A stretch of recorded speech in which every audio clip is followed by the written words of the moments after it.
So good afternoon students. हम लोग आज सर्किट ब्रेकर के 2 लेक्चर्स में इस चैप्टर को वाइंड अप करेंगे। ठीक है, तो जो वैक्यूम ब्रेकर जो 100 सर्किट ब्रेकर्स हैं जिनको हम लोग इस लेक्चर में स्टडी करेंगे, वो है हमारा पहला वैक्यूम सर्किट ब्रेकर और दूसरा है हमारा SF6 सर्किट ब्रेकर।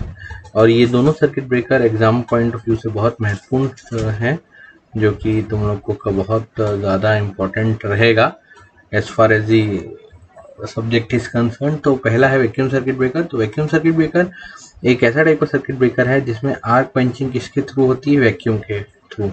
ये जो टेक्नोलॉजी है ये सुटेबल है मीडियम वोल्टेज एप्लीकेशंस के लिए। देखिए यहाँ पर क्लियरली मेंशन है कि it is suitable only for mainly medium voltage applications. और हाई वोल्टेज वैक्यूम टेक्नोलॉजी अभी तक कमर्शियली अवेलेबल नहीं हुई है, क्योंकि जो इसका ऑपरेशन है, opening and closing of current carrying contacts and associated ion interruption, वो सारा का सारा वैक्यूम चैम्बर में होता है।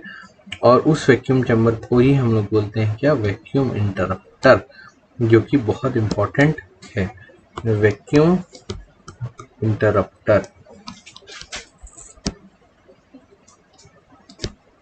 ठीक है। ये जो वैक्यूम इंटरप्टर है ये क्या कंसिस्ट करता है? एक स्टील आर्क का चैम्बर। देखिए ये डायग्राम है इसका, इसमें एक स्टील आर्क का चैम्बर रहता है और in the centre symmetrically arrange ceramic insulators, और सिरेमिक इंसुलेटर्स सिमेट्रिकली अरेंज होते हैं। जो वैक्यूम प्रेशर होता है वैक्यूम इंटरप्टर में, वो नॉर्मली कितना वैल्यू रहता है? 10⁻⁻⁶ बार की वैल्यू उसकी होती है। और जो मटेरियल हमारा कैरिंग कैरिंग कॉन्टैक्ट्स के लिए इस्तेमाल किया जाता है, वो भी बहुत बड़ा इंपॉर्टेंट रोल प्ले करते हैं performance of vacuum circuit breaker में। और वो जो चीज़ है वो है हमारा कॉपर और क्रोमियम, जो आइडियल मटेरियल है VCB कॉन्टैक्ट्स के लिए। जो ये वैक्यूम इंटरप्टर टेक्नोलॉजी है वो सबसे पहले इंट्रोड्यूस हुई थी कौन से साल में?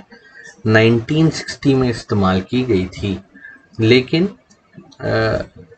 ये आज की डेट में भी एक डेवलपमेंट टेक्नोलॉजी है, क्योंकि जो वैक्यूम इंटरप्टर है उसकी साइज को हम लोग रिड्यूस करते जा रहे हैं एफिशिएंटली, सो दैट हम लोग, ठीक है, 1960s में इसको छोटा किया गया और कॉन्टैक्ट ज्योमेट्री जो था वो टाइम के साथ इम्प्रूव होते गया। बट कॉन्टैक्ट उसी समय spiral shape, cup shape, axial, magnetic field contact, ये सारा का सारा डेवलपमेंट उस समय होना चालू गया। और vacuum circuit breaker are recognized है as most reliable current interruption technology for medium voltage switchgear. Medium voltage switchgear के लिए ये एक बहुत ही इम्पोर्टेंट टेक्नोलॉजी इजाद की गई, क्योंकि इसमें बहुत ही कम मेंटेनेंस रिक्वायरमेंट है अदर सर्किट ब्रेकर टेक्नोलॉजीज के कंपैरिजन में। ठीक है, तो अब हम लोग इसका एडवांटेजेस देखते हैं। Advantages of VCB। तो एडवांटेजेस ऑफ VCB में हम लोग देख रहे हैं कि जो सर्विस लाइफ है VCB का, ये बहुत ज़्यादा होता है अदर सर्किट ब्रेकर्स कंपैरिजन में।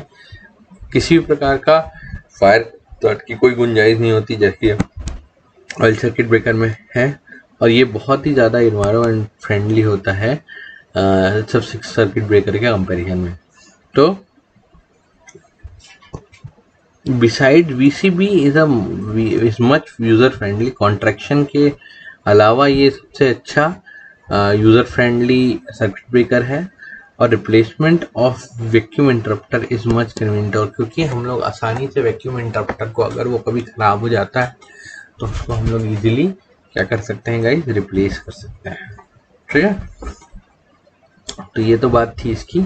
अब चलिए इसका ऑपरेशन हम लोग देखते हैं कि कैसे ये हमारा ऑपरेट होता है। तो जो मेन एम है किसी भी सर्किट ब्रेकर का, वो है कि हम लोग जो आर्क क्वेंचिंग करेंगे, क्वेंच आर्क, जीरो क्रॉसिंग के समय हम लोग आर्क को क्वेंच हो और एक हाई डाइलेक्ट्रिक स्ट्रेंथ कॉन्टैक्ट से बीच में डेवलप करें, ताकि कार का रीस्टैब्लिशमेंट करंट जीरो के बाद इम्पॉसिबल हो जाए।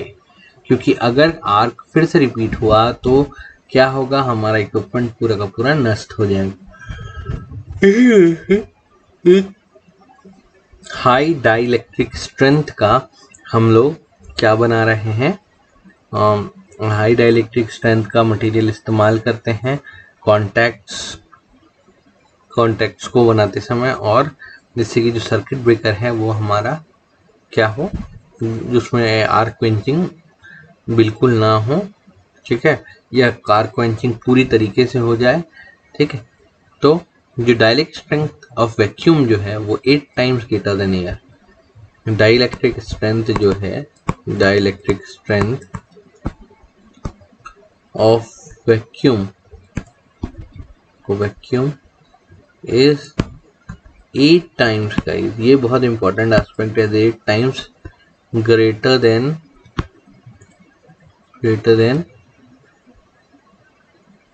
एयर, ठीक है, and 4 times greater than and 4 times than SF6, इससे ज़्यादा इसकी डाइलेक्ट्रिक स्ट्रेंथ होती है। तो जो हाई डाइलेक्ट्रिक स्ट्रेंथ है वो हमारा क्वेंचिंग को आसान बना देता है वैक्यूम के लिए, और बहुत कम स्मॉल कॉन्टैक्ट गैप में भी। तो शॉर्ट गैप जब भी हम for short contact gaps, low contact mass and no compression of the medium, the drive energy required in the vacuum circuit breaker is minimum।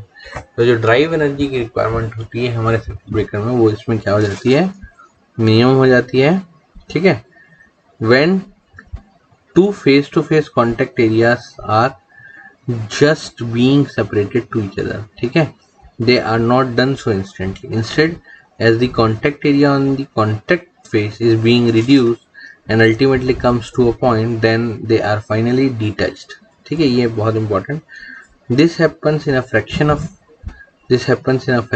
of microsecond। at this instant of detaching contact is vacuum, the current through the contacts concentrated on the last contact point on the contact surface makes a hotspot here, ठीक है, ये बता रहा है कि एक hotspot create करता है।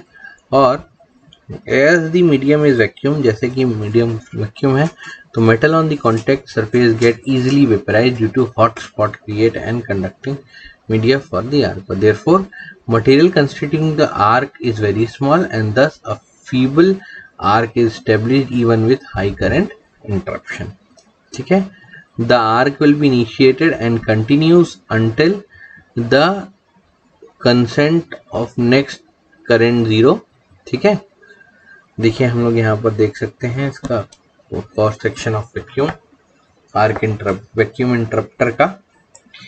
तो at 0 this vacuum arc is extinguished and conducting metal vapor is condensed to the on the contact surface। at this point the contacts are already separated, hence there is no question of re-vaporization of the contact surface for next cycle current, the means that the arc cannot be established again। in this way vacuum circuit breaker prevents re-establishment of the arc by providing high dielectric in the contact gap after the current zero, ठीक है। तो ये इसमें दो type के arc हमको प्राप्त होते हैं। पहला है फॉर इंटरप्टिंग, देखिए यहाँ पर for interrupting up to 10 kA the arc remains diffused in the form of vapor discharge and cover the entire surface। About 10 kA the diffused arc is constricted constantly by its own magnetic field। the phenomena gives rise to overheating of the contact at its center, ठीक है। and in order to prevent this, design of the contact should be such that the arc does not remain stationary but keeps traveling by its own magnetic field, ठीक है। Especially designed contact shape of VCB makes the constricted stationary arc travel along the surface of the contact, thereby causing a minimum uniform contact erosion। ये vacuum circuit breaker का पूरा working है, उसके advantages हैं और उसका इंट्रोडक्शन है guys, ठीक है। तो this ends the VCB topic. अब हम लोग नेक्स्ट लेक्चर में देखेंगे हम लोग SF6 circuit breakers. SF6 circuit breakers क्या होते हैं, उनका क्या इम्पैक्ट होता है। तो till then good bye for this lecture. हम लोग नेक्स्ट लेक्चर में देखेंगे SF6 circuit breaker. Thank you.